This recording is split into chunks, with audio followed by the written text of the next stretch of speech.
இங்க போடணும். இப்படி போறதுனால நீங்க பைனரி நெட்வொர்க் மார்க்கெட்டிங் மாதிரி எதுவும் நினைச்சிடக்கூடாது. நீங்க இது வந்து பைனரி அதான் எதுவும் கிடையாது. 5 6 ஐடி 7, இந்த 7 4 7 கீழே வந்து 8 ஐடி 9 10 11 12 ஐடி. இது மாதிரி 12 13 14 7 8 9 10 11 12 13 14 15 ஐடி. ஒரு ஃபேமிலி 15 ஐடி வந்துடும். 15 ஐடி ஒன்னா போடணும். 15 ஐடி போடும்போது ஒரு ஐடிக்கு எவ்வளவு நம்ம ஃபர்ஸ்ட் பேக்கேஜ் அமௌண்ட் சொன்னோம் சார்? 15,000. 15 ஐடிக்கு போடும்பொழுது 1,25,000 கரெக்டா எனக்கு தெரியல. ஒரு ஐடிக்கு 15,000 சொன்னோம்.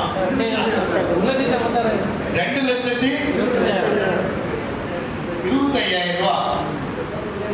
இந்த பேக்கேஜ போட்ட ஒரு பார்ட்னர் இங்க இருக்காரு. ஜெயசீலன் ஐயா அப்படியே ஒரு செகண்ட் அப்படி நின்றீங்கன்னா போதும். ஜெயசீலன் சார் ஐயா அவர்களுக்கு வாழ்த்து சொல்லுங்க சார். நல்ல சக்சஸ் ஐயா. நன்றி ஐயா. ஐயா வந்து இந்த பேக்கேஜ் தான் எனக்கு வேணும்னு கேட்டார். இந்த பேக்கேஜ் எனக்கு வேணும்னு கேட்டார். 15 ஐடிக்கும் 5,000 மெட்டா ஸ்டேக்கிங் கொடுத்தார். 15 ஐடிக்கும் 5,000 மெட்டா ஸ்டேக்கிங் கொடுத்தார். அதே சமயத்துல யூஎஸ்டி வந்து என்ன பண்ணாருன்னா 15க்கும் 100 யூஎஸ்டி வந்து ஃபார்மிகளை கொடுத்தாரு. எல்லாம் அப்படியே ஃபார்மிகளை வந்து 100 கொடுத்தாரு. இப்ப இதனால என்ன சார் நடந்ததுன்னு கேட்டீங்கன்னா, அவர் வந்து அவருக்கு டெய்லி வித்துட்டா ஸ்டேக்கிங்ல ஃபார்மிங்ல ரெண்டும் நம்ம பார்ப்போம். ஸ்டேக்கிங்ல 15 ஐடிக்கு வந்து 75,000 மெட்டா ஸ்டேக்கிங்ல கொடுத்துருக்காரு. 75,000 மெட்டா ஃபார்மிங்ல வந்து 1,500 யூஎஸ்டி வந்து ஃபார்மிங்ல கொடுத்துருக்காரு. இந்த யூஎஸ்டி இது வந்து பிவிசி மெட்டா. இப்ப ஒரு ஐடி எடுத்துக்கோம். ஒரே ஒரு ஐடி, ஏதோ ஒரு ஐடி எடுத்துக்கலாம். இந்த ஐடி எடுத்துக்கோம். எந்த ஐடி எடுத்தாலும் சரி இந்த ஐடி எடுத்துக்கோங்க. இப்ப இங்க 5,000 மெட்டா இருக்குது, 100 யூஎஸ்டி கொடுத்துருக்காரு.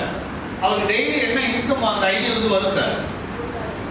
1000 நாள் கணக்குலயே பேசுவோம். இடையில வந்து 200 நாள் கணக்குலாம் நம்ம போடணும், அது அப்புறம் போட்டுக்கலாம்.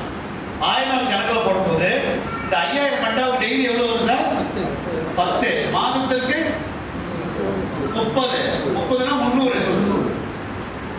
இங்க ஸ்டேக்கிங்ல வந்து 4 வாரத்துக்கு வாரம் 100 கொடுத்தா 400 கொடுக்கலாமா மெட்டா? 400 மெட்டா. ஸ்டேக்கிங்ல சிஸ்டம் என்ன பண்ணிருக்கான்? ரெகுலரா கண்டினியூவா நீ மெட்டா வித்ட்ரா பண்ணிட்டே இரு. வேணுமா சார்? 20,000 மெட்டா போட்டேன் சார், டெய்லி 40 வருது, எனக்கு வித்ட்ரா பண்ண சார். டெய்லி வித்ட்ரா பண்ணிட்டே இரு. வித்ட்ரா பண்ண எங்க சார் வரும்? வேலெட்டுக்கு வரும். வேலெட்டுக்கு வந்தா அது பணம். வேலெட்டுக்கு வந்தா அது பணம். அதை மெட்டாவா மாத்தலாம், பிட்காயினா மாத்தலாம், எத்தனைமா மாத்தலாம், யூஎஸ்டியா மாத்தலாம், என்ன வேணாலும் மாத்தி நீங்க பணம் மாத்தலாம். அதே மாதிரிதான் ஃபார்மிங்ல நீங்க வாரம் 100 மெட்டா, 4 வாரத்துக்கு 400 மெட்டா வருது. வித்ட்ரா கொடுத்தாங்க வந்து வேலெட்டுக்கு வருது. அப்ப வாரத்துக்கு ஒரு ஐடியில எவ்வளவு வித்ட்ரா எடுக்கலாம் சார்? அவரு வாரத்துக்கு எவ்வளவு மெட்டா வித்ட்ரா எடுக்கிறார்? டோட்டலா ஸ்டேக்கிங் ஃபார்மிங்ல இருந்து 700 மெட்டா 15 ஐடியில போட்டு எடுக்கும்போது எவ்வளவு வரும்? 15 பெருக்கல் 700 எவ்வளவு சார்? 10,500 மெட்டா. 4 வாரத்துக்கு ஒரு முறை 10,500 மெட்டா. 12 மாசம் எடுத்துக்கிட்டே இருக்கிறாரு. வேலெட் வந்துகிட்டே இருக்குது. கோபால் சார் 12 மாசம் எடுத்து வைக்கிற அந்த மெட்டாவை ஒரு நாளைக்கு வாங்க. அந்த மெட்டாவை வந்து வித்தின் செகண்ட்ல பணம் பண்றது எப்படின்னு சொன்னீங்களா? சொல்லிட்டு போங்க. ஒரு வருஷத்துக்கு எடுத்து வைக்கிறார். எவ்வளவு மெட்டா சேருங்க? 1,26,000 மெட்டா. 12 மாசம் கழிச்சு அந்த மெட்டா 2 ரூபா மட்டும் போகுது.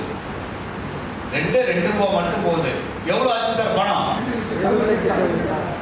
2 லட்சம் வந்துருச்சா சார்? 2 லட்சம் ரூபாய் வந்தாச்சு.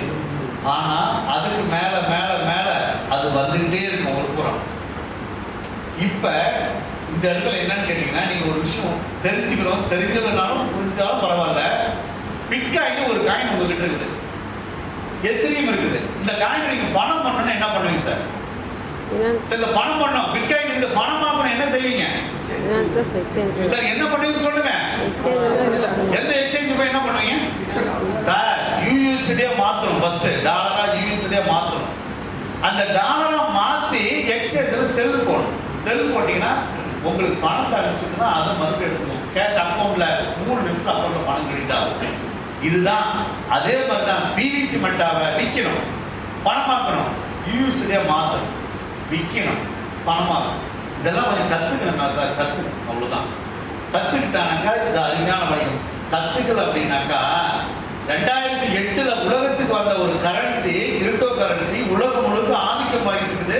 39,000 ஏடிஎம் சென்டர் இருக்குது. பெங்களூர் ஏடிஎம் அன்னைக்கு என்னென்னமோ நடந்தாச்சு. இன்னைக்கு எல்லா வரவு செலவுக்கும் கிரிப்டோ பயன்படுத்திட்டு இருக்கிறாங்க. பல்லாயிரக்கணக்கான கரன்சிங்கிறாங்க, உலகம் முழுக்க ஓடிட்டு இருக்குது. இன்னமும் கிரிப்டோ கரன்சினா இந்த ஊர்ல நடுவுல நம்ம ஊர்ல வந்ததில்ல.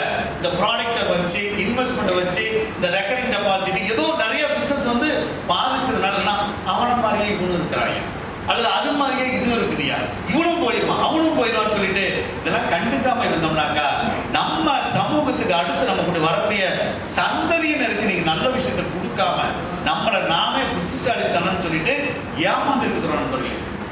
ஏன் 2008 உங்ககிட்ட ஒரு 40 ரூபா இல்லையா? 40 ரூபா வந்துச்சா இல்லையா சார்? இருந்துச்சா இல்லையா? சொல்லுங்க. இருந்திருக்கும். யாராவது சொன்ன நம்புமா? காயினா அது என்ன கலர்ல கொடுப்பீங்க? தங்க காயின 2 பவுன் மாட்ட முடியும்? அப்பெல்லாம் கேட்டேன், நானே கேட்டேன், காயின் என்ன கலர்ல இருக்குன்னு கேட்டேன். தெரியாது. ஆனா இன்னைக்கும் அதை தெரியாத மாதிரி, அதை மறைச்சு தெரியாத மாதிரி, என் பொண்ணு ரொம்ப விவரமானவங்க, பையன் விவரமானவன், அவனுக்கெல்லாம் தெரியாத, நமக்கு தெரியும், அவங்களாம் தெரியல. கிரிப்டோ கரன்சி பத்தி அவங்களாம் தெரிஞ்சிருந்தாங்க அடுத்த செகண்ட் உள்ள வருவாங்க. இங்கேயா கிரிப்டோ கரன்சிங்கிறாங்களே, அந்த கூகுள்ல போ பாரு, பிட்காயின் போடு, என்னைக்கு கிரிப்டோ உதயமாச்சு, என்ன நடக்குது, ஒவ்வொரு நாட்டிலும் சேலரி கிரிப்டோவில் கொடுத்துட்டு இருக்கிறான், என்ன நடக்குது ஏது நடக்குதுன்னு விவரமான பர்சன்ல இருந்தா அதை பார்த்துட்டு உடனே அதுக்குள்ள இறங்கிக்காம யாரும் இறங்கல. ஓகே, நான் அடுத்த லெவலுக்கு போறேன். அப்ப என்னாச்சுன்னா ஒரு ஐடியில 7,700 பிவிசி மெட்டா எடுக்கும் பொழுது வருஷத்துக்கு 1.25 லட்சம் மெட்டாவுக்கு மேல வரும். அந்த மெட்டா ஒரு வருஷத்துக்கு மட்டும் தான் சொன்னேன்னா அடுத்த 3 வருஷத்துக்கு கணக்கு போடல. இது என்ன சார் ஆகுது